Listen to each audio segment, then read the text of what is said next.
ሬድዮ ኤረና ናጻ ድምፂ ኤርትራውያን ዜና ብዝርዝር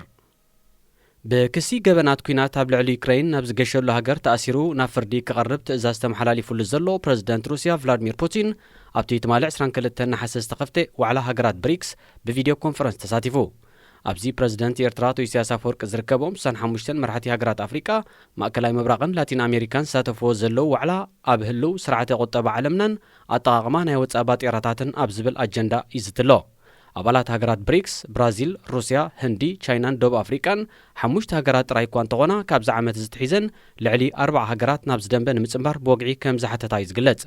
ገለ ካብተን ናብ ብሪክስ ንምፅምባር ወግዓዊ ሕቶ ዘቕረባ ሃገራት ኢትዮጵያ፣ ግብፂ፣ ስዑድ ዓረብ፣ ሕቡራት ኢማራት ዓረብ፣ ኣርጀንቲና፣ ኣልጀርያ፣ ኩባን ዴሞክራሲያዊት ሪፐብሊክ ኮንጎን ይርከበን መበል 15 ዋዕላ ብሪክስ ኣብ 24 ናሓሰ ኣብ ዝዛዘመሉ ኣባልነት ሃገራት መጻእቲ ደንበን ዝኽተሎ ፖሊስን ከነጽር ትጽቢታት ኣሎ 5 ኣባላት ሃገራት ብሪክስ ኣስታት 40 ሚእታዊት ብዝሒ ህዝቢ ዓለምናን ዝሽፍና ብሪክስ ኣባልነቱ ብምዕባይ ልዕሊ 40 ሃገራት ክሓቆፍ እንተኽኢሉ ውሕድ ብዝሒ ህዝቢ ብዘለወን ሃገራት ምዕራብ ንዝምእዘዝ ስርዓተ ቁጠባ ዓለምና ብድሆ ክኾነ ከም ዝኽእል ተንተንቲ የረድኡ ዶብ የመን ሰጊሮም ናብ ስዑድ ዓረብ ንምእታው ዝሓለኑ ኣማይት ኢትዮጵያውያን ስደተኛታት ሰራዊት ስዑድ ዓረብ ብዝተኮስሎም ጥያይቲ ከም ዝሞቱ ጸብጻብ ሂውማን ራይትስ ዎች ገሊጹ እታ ጉራዊ ተጣባቒ ሰብኣዊ መሰላት ኣብ ጸብጻቡ ንስዑድ ዓረብ ብጃምላዊ ቀትለት ይወቒሱ ስዑድ ዓረብ ነቲ ክሲ እኳ እንተነጸገቶ መንግስቲ ኢትዮጵያ ግና የጻርዮ ከም ዘሎ ብ22 ናሓሰ ኣብ ዘውፅኦ መግለጺ ኣፍሊጡ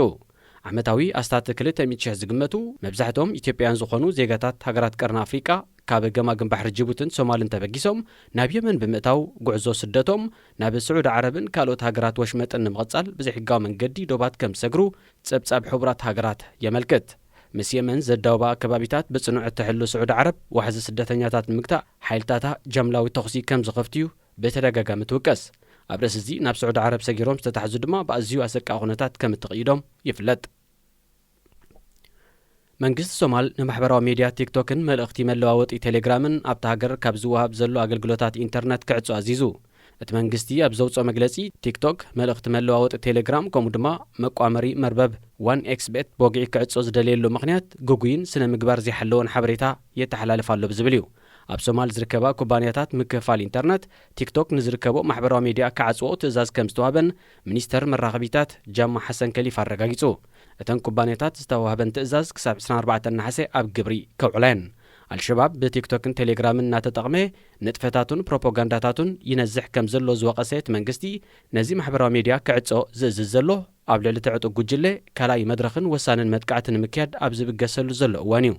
ብቻይናዊ ኩባንያ ዝመሓደር ቲክቶክ ካብ ቁፅፅር ወፃኢ ብምዃኑ ፈጢርዎ ብዘሎ ጽልዋታት ኣሜሪካን ሃገራት ኤውሮጳን እውን ክዓጽዎ ይደናደናየን ነቲ ህቡብ ኮይኑ ዘሎ ማሕበራዊ ሚድያ ናብ መላእ ዓለም ዘርጊሓ ዘላ ቻይና ንባዕላ ህዝባ ከይጥቀመሉ ካብ መጀመርቱ ከም ዝኣገደቶ ይፍለጥ ኣብ ቻይና ፍርያት ሃገር ዝኾነ ቲክቶክ ጥራይ ዘይኮነ ከም ፌስቡክ ዝኣመሰለ ማሕበራዊ ሚድያ እውን ኣይሰርሕን እዩ ክቡራት ሰማዕቲ ዜና ተዛዚሙሎ ሬድዮ ኤረና ናጻ